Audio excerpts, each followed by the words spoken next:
Harĩ cira ũrĩa wandĩkithĩtio igoti-inĩ rĩa Milimani, kĩama gĩa kũhũranĩra ihoto cia mũingĩ kĩa IHRC kĩnyitanĩire na ũrĩa warĩ mũhũranĩri gĩturwa kĩa ũtongoria wa bũrũri Ruben Kigame marenda igoti rĩkinyanĩrie atĩ watho ũyũ ũrĩ na icunjĩ itarĩ na ũtheri kana umũkanu wa kĩwatho, ũndũ ũrĩa ũngĩcũngĩrĩria kwagarara ihoto cia gĩgatiba cia mũndũ kũruta mawoni make na njĩra ĩrĩa angĩenda hatarĩ kũingĩrĩrwo kana kũũrio kĩũria nĩ mũndũ kana thirikari.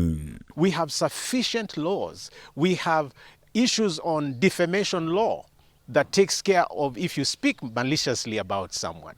So we have more than enough to keep us going. I just don't want to go back to the Moi days. And you know, President Ruto is a perfect student of former President Moi. We do not want to go back there at all. At least I don't want. That is why I'm filing this. Cira-inĩ ĩyo Kigame na KHRC marenda igoti rĩa mbere rũgamio rutithia wĩra wa icunjĩ cia watho iria iragarara ihoto cia mũingĩ. Makĩria kuona watho ũyũ maugĩte wahĩtũkirio na njĩra ya naihenya na hatarĩ gũkuruhania mawoni ma mũingĩ.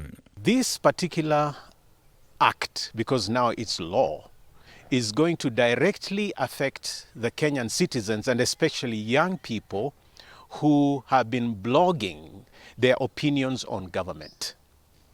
You see, government is quick to repress and monitor your accounts on social media and so on without dealing with the issues that are underlying. Ũndũ ũyũ nĩ ũrĩrĩ kĩama kĩa makanitha na atungatĩri gĩũkĩrĩire mũtongoria wa bũrũri William Ruto na gwĩkĩra kĩrore mawatho maya ma kwagarara ihoto cia mũingĩ. Makiuga marĩ na wagagu watho ũyũ waya nginya kũhũthĩka kũnyarira makanitha na atongoria makanitha, makĩria arĩa marĩ na mĩrũgamo ngũrani na thirikari ya ihinda rĩrĩ. Hii bill ambayo mwena-inĩ wakĩo kĩama kĩa Jubilee nĩ kĩyumĩrĩtie gũkũmithia na kũregana na mawatho maya kũhĩtũkĩra mũnini wa mũtongoria wa kĩama gĩkĩ Joseph Manji, gĩkiuga mawatho maya marongoreirio kũguoyahia mbeũ njĩthĩ makĩria arĩa marutaga mawoni mao kũhĩtũkĩra nenda cia kĩrĩu. I think there is that movement to create fear. You know, you want to create fear to this young generation so that they don't talk again, they don't say exactly what is happening, because we have seen most of them are fearless. They can say anything. Whatever comes into their side, they can say it. I think there is that intention of creating fear so that they stop this movement of information, making sure that the information does not move from one person to another. Maya nĩ ũrĩrĩ mwandĩki mũkaru wa ũgitĩri wa thĩinĩ Raymond Omolo kũhĩtũkĩra ndũmĩrĩri eteteire mawatho maya akiuga thirikari ndĩrĩ na mũbango wothe wa kwagarara ihoto cia mũingĩ. Ĩndĩ marongoreirie kũgitĩra bũrũri kumana na ciĩko cia wagarari wa watho iria ihanĩkaga nenda-inĩ cia kĩrĩu, ta wendia wa thinema cia ũrathoni cia ciana, ũthugundi wa ciĩko cia itoi, wendia wa andũ nenda-inĩ hamwe na ingĩ.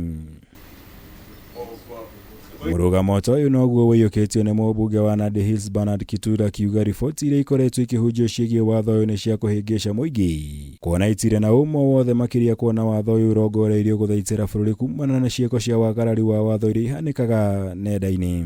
There is nowhere we said anybody who speaks against government should be cracked upon or there is something that should be done on them. These are creations that are being peddled around. So as you ask me a question, tell me that provision. Because I was seated and I was there when we discussed and agreed that this is what we really want, you know, to be done. Gerivotera Kameme TV, Jitagomora, Wagunyam.